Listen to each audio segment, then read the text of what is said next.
Hey, what is up guys? Welcome to today's video. Today we're going to be doing another cinematography breakdown. This is a commercial that I shot a few years ago. This was actually a passion project, and so I'm going to break down exactly how we lit a couple of the scenes and how we did it using just one light. Let's jump into it.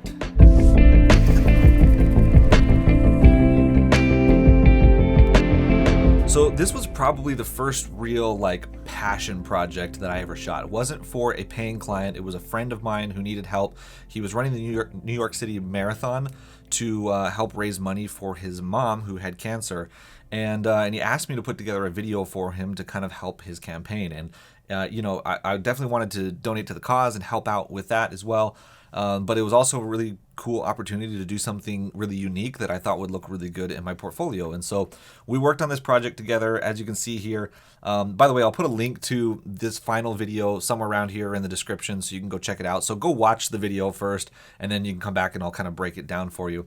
But basically, it's a variety of scenes of him mountain biking and running, rock climbing, working out at the gym, just some lifestyle stuff, kind of all pieced together to create this image of him and how he's kind of an adventurous person and likes the outdoors and likes to do these kind of things. And then how, there's some information at the end about how he's running the New York City Marathon.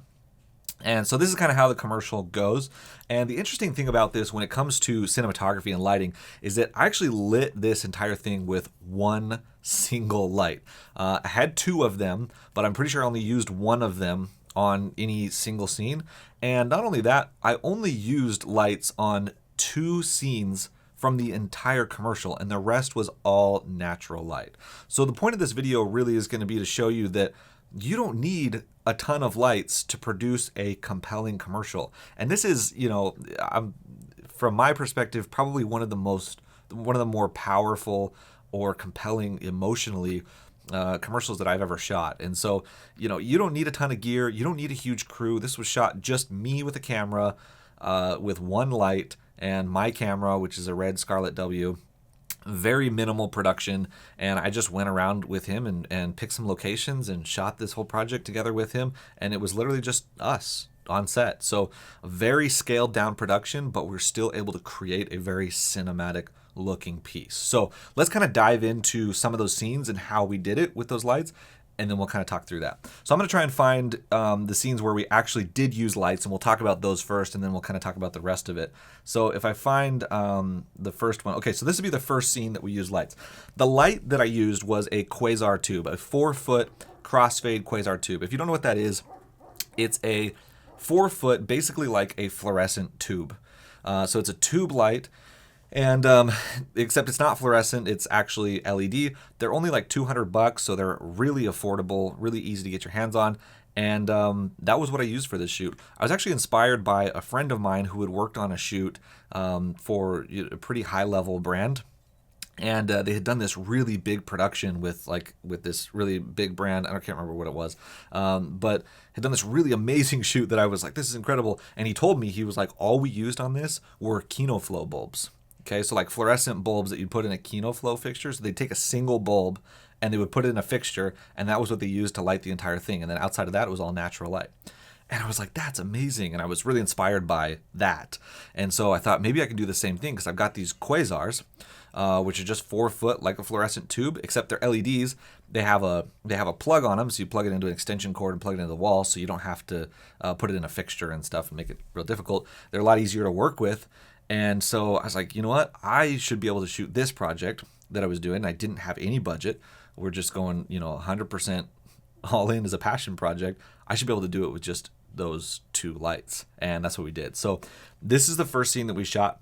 Now, you'll notice as you look here that we've got, most of our light is actually coming from here, this window. So we're shooting at the right time of day to get that blue light coming in through the window. This was early morning. So, just before the sun comes up, you've got really nice blue light coming through the windows. For us to have that blue light, we're probably, the color of the light is probably 6,000 or 7,000 Kelvin, maybe even 8,000 Kelvin. We probably had our white balance at around 4,000 or 5,000 Kelvin. Which, to give you an idea, will make that light really blue. I don't want it to be too high or too low because I want that orange light that we're going to add in here to still look orange. Okay, so if we go too low, then it would mess that up. But for the most part, right around that range, we're able to get kind of this blue light coming in here. And then you'll notice there's this orange light, which is creating this effect on the wall. And then you've got it hitting him and the bed here. So you've got all this light kind of coming in here. It looks like light coming from a hallway through a doorway into the bedroom, which is, what do you know, exactly what it is. So for this shot, what we did is inside this bedroom over here, there is actually a doorway here. And outside that doorway in the hall, I put the Quasar tube up on a C-stand.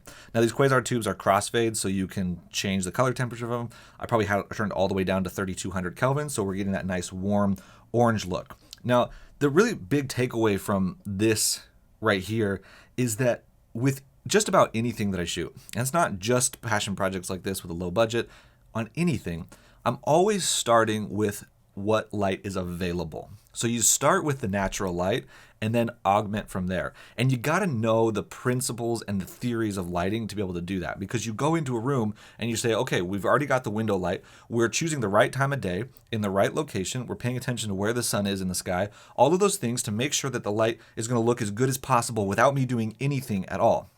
And then once I've done that, now I'm going into the room and saying, okay, what do I need to change about it? What do I not like about it? What is not working? Where do I need more contrast? Where do I need more level?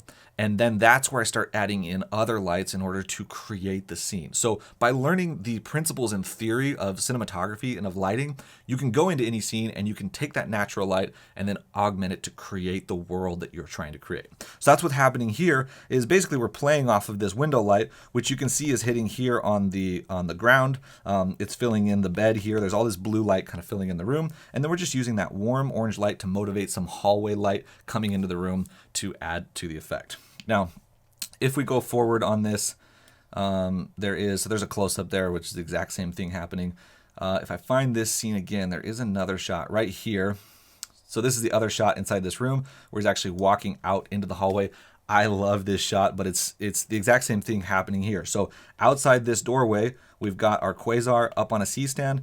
And it's just up there pointing through this doorway, which is creating this really nice beam of light coming through the doorway and into the room. And of course, we've got his shadow kind of projecting across there as well, creating this really nice like light, shadow, light, shadow, light, shadow, light, which we've talked about. Little pockets of light in your image is what's going to create interest. It's going to create contrast and just make it all just more visually appealing in general.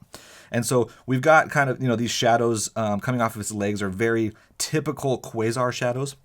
So the thing with tube lights, the thing with fluorescent lights or Quasars is that they produce a really interesting type of light that you can't get from anything else because they're very small vertically if they're horizontal, and then they're very wide horizontally. So like we've talked about before, the larger the light source, the softer the light will be. So Quasars, because they're not a big square, because they're not a big circle, they're a tube, it means that if it's sitting horizontally, if you've got a Quasar sitting like this, well, it's actually going to produce very hard light vertically, and it's going to produce very soft light horizontally. Kind of interesting, right?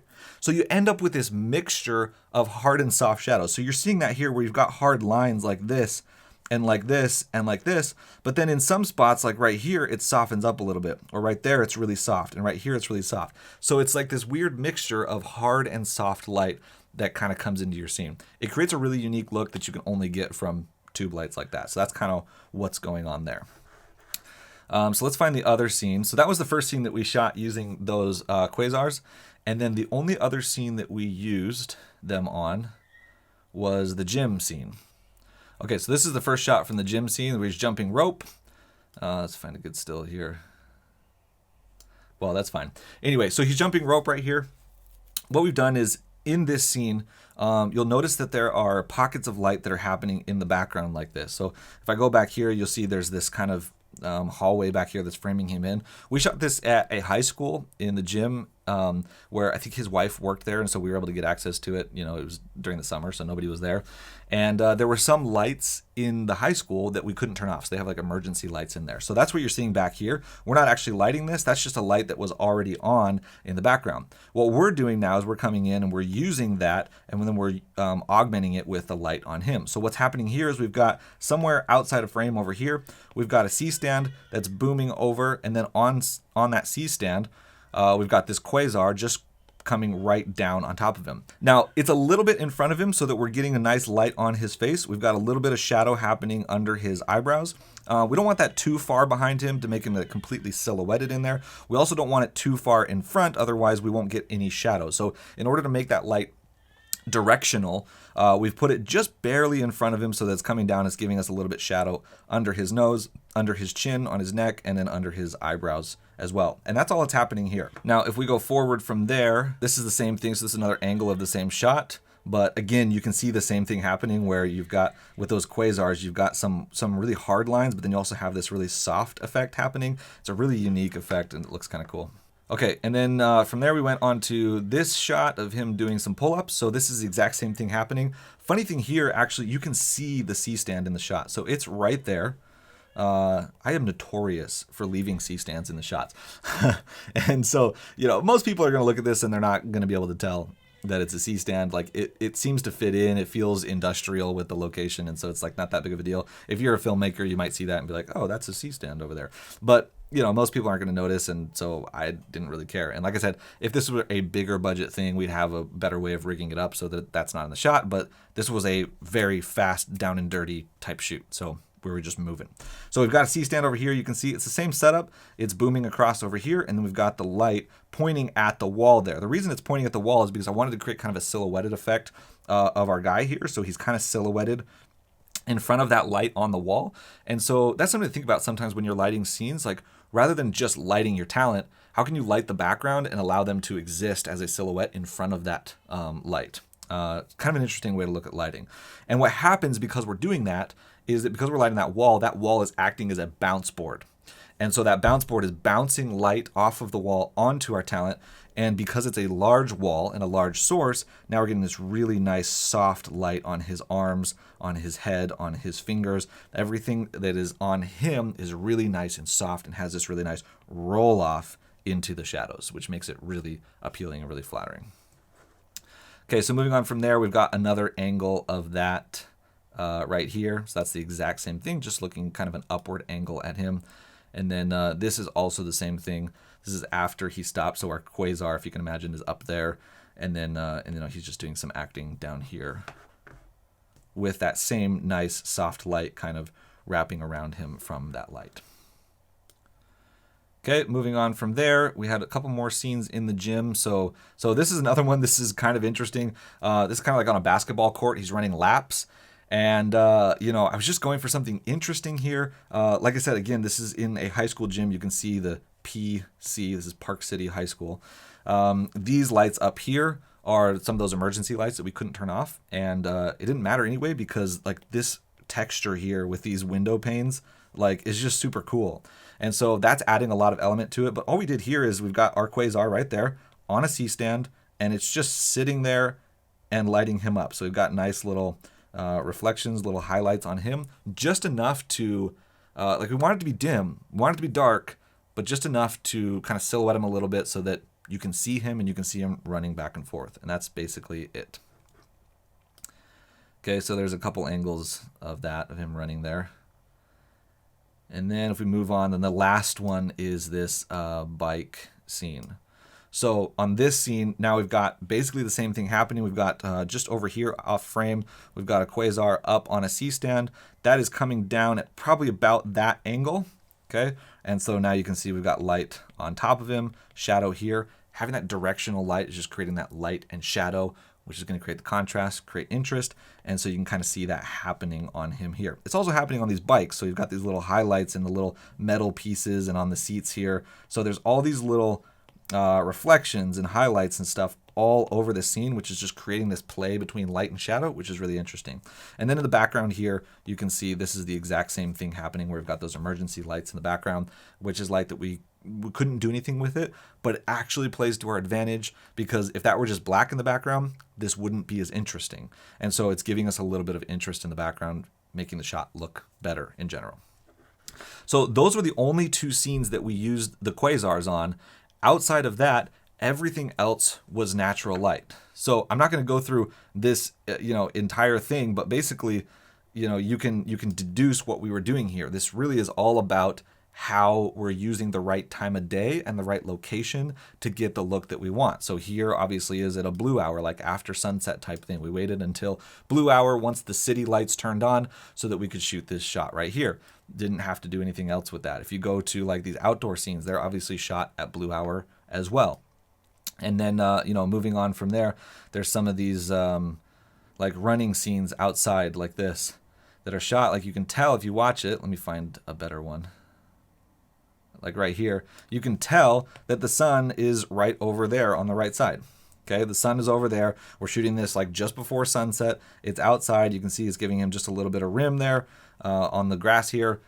Everything looks great. And basically what I'm trying to say here is it goes to show that, again, you don't need a huge crew or a huge budget or big lights or anything to produce a really spectacular film. Like, it really comes down to storytelling and just understanding the principles of lighting and cinematography, and then using those to your advantage. Whether you're using film lights or you're using the sun, which is like one of the best light sources out there, one of the biggest light sources out there, you can still make it look great. So hopefully that's helpful. If you are interested in learning more about the principles of cinematography and the theory, what allows me to go into a scene like this and know, like, oh, we need to position things this way and put the sun over here in order to make it look good, I've got a training, an online course called Lighting Secrets, where I go in depth into my entire methodology for how this works. So if that's something that you want to learn, you want to become a cinematographer, a better cinematographer, and better at lighting your scenes and doing this kind of work, highly recommend checking out the link down below. I will link it so you can go check out the Lighting Secrets workshop. It's on sale. It's very affordable. You all should go check it out, because it will really, really ultimately take your films from the level that they're at to another level and really help you to start making work that looks truly cinematic with your lighting. So anyway, go check it out. Hope you guys liked this video, and I hope this was helpful and valuable. If you liked this video, definitely let me know down in the comments below. Let me know if there's anything else that you'd like to see me break down or that would be helpful, and I'll be sure to take a look at those. And we will see you on the next video.